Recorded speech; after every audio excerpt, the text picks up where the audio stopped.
On passe à la politique. Pas de surprise au Conseil régional. Daniel Percheron a été élu président de la nouvelle Assemblée avec un exécutif en rose et vert puisque les communistes refusent d'y participer.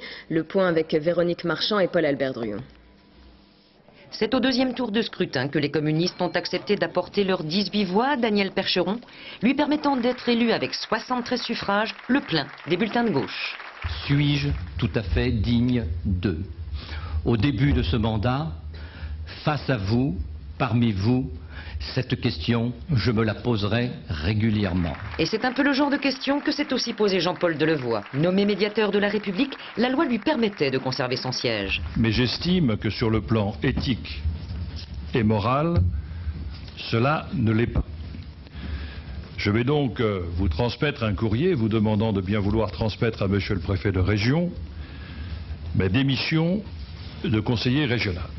Un départ qui, comme le retrait d'Alain Bocquet, a été dénoncé par le Front National.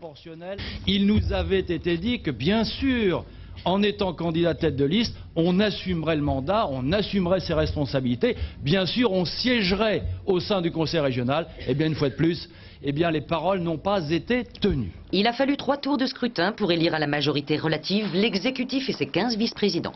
Les communistes ont décliné l'offre, refusant pour la forme la discipline de vote, mais aussi pour... des problèmes de fond quant aux assurances que nous n'avons pas reçues, quant à la politique qui serait menée, notamment en matière économique et sociale. Prête à accepter la présidence de la commission politique de la ville, Valérie Létard pour l'UDF se veut force de proposition. Quant à l'UMP... Nous mènerons d'ailleurs une politique d'opposition constructive. Nous avons des idées. Nous sommes persuadés d'ailleurs que Daniel Percheron écoutera certaines de ces idées et les mettra en pratique.